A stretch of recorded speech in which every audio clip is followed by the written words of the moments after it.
Hello, my name is Chandler Van Imberg, and this is my Global Cultures project, and I chose the cultures South Africa and India.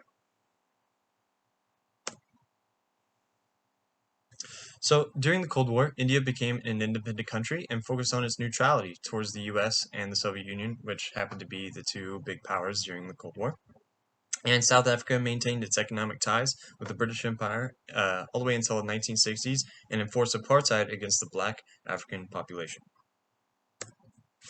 So, an overview of India, population 1.4 billion, ethnicity South Asian, mainly Hindu and Muslim religions, economic, mainly known for exporting technological services, and they have a parliamentary republic for their government structure, and the capital is New Delhi.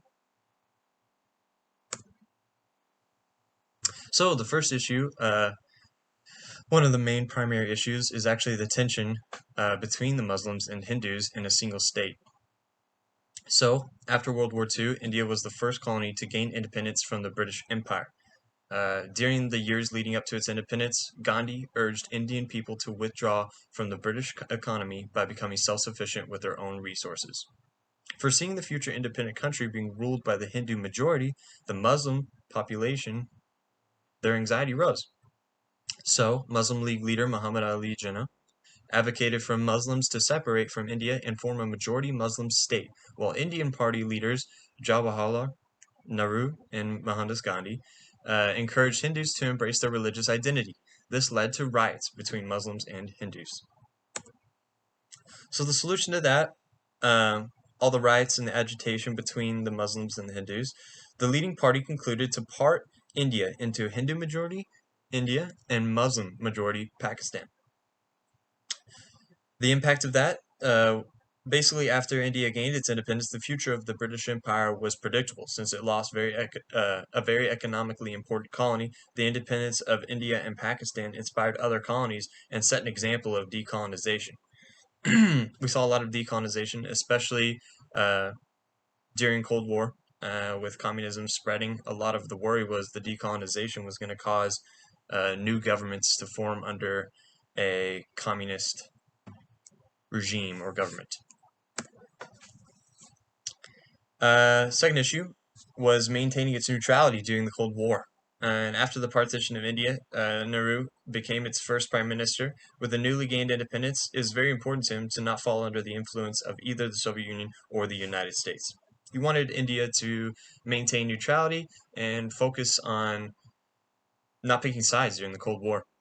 But they still received aid from the US and the Soviet Union. Whether or not that was the US and the Soviet Union trying to sway India to their side or not.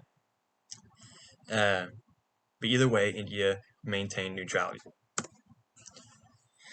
In opposition to Gandhi, Nehru advocated the policy of non-alignment to promote India's neutrality. In 1955, he attended the Bandung Conference to discuss non-alignment and neutrality from the US and the USSR with 22 leaders from Asian and African countries.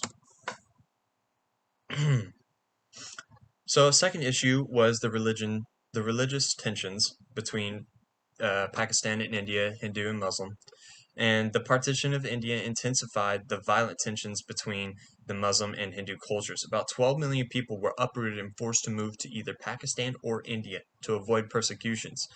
Approximately 1 million people died during the journey. Meanwhile, Gandhi was advocating against violence. In response, he was assassinated.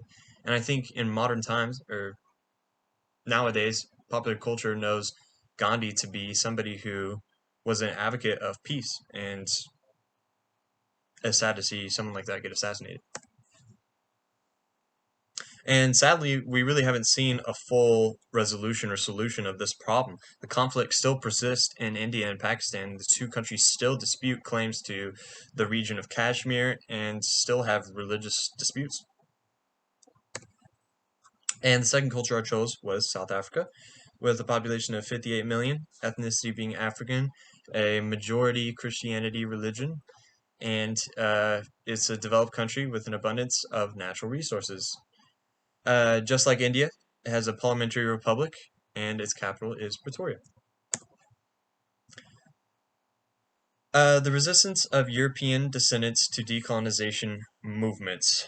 was one of the main issues regarding South Africa. So during the British colonization, many wealthy Europeans moved to regions of South Africa and became Afrikaneers. After World War II, the minority of white Afrikaneers had political and economic control over the black African majority, which absolutely blows my mind that this, I don't want to say small party, but this minority of white national party basically had control and set segregation laws in place that were hugely discriminating towards the black African majority. So the solution, African National Party decided to secure its full political and economic control by enforcing apartheid, and the consequences were, in order to maintain trade with South Africa, the British Empire did not resist apartheid, or the impact, I should say. Second issue being the enforcement of apartheid. So when the National Party enforced apartheid, black African majority of the population lost all political power and rights, and that was the segregation in schools, transportation. Basically, the vast majority of their population was completely discriminated against. But apartheid was publicly resisted, and the African National Congress gained more influence, especially with the so popular Nelson Mandela. He became one of the leaders of the African National Congress, and the public protested apartheid, but was met with violence, sadly. Many protesters were killed by police, while others were captured and imprisoned, including Nelson Mandela. But later on, after South Africa gained full independence from the British monarchy, um, they ended up getting Nelson Mandela out of prison, and a year later, the government dismantled the apartheid, and in 1994, Nelson Mandela was elected the first black president of South Africa. The main takeaways was India was the first country to gain its independence from the British Empire after World War II. It succeeded in maintaining neutrality during the Cold War, but however, it failed to peacefully resolve the conflict with Pakistan and the religious disputes. And with South Africa, it was reluctant to follow the path of decolonization because the Afrikaneers had political control. But after the National Party enforced the apartheid, stripping all the political rights, and South Africa ended up gaining its eventual independence, and segregation laws, of course, were apprehended and all this. So, yep. In conclusion, India's decolonization process was successful, along with its non-alignment policy, was able to focus on its economic growth and political stability. On the other hand, for South Africa, it took longer time to decolonize. Moreover, apartheid slowed down the path to democratic government. However, it is finally recovering from its history of segregation and racial discrimination. And these are my references.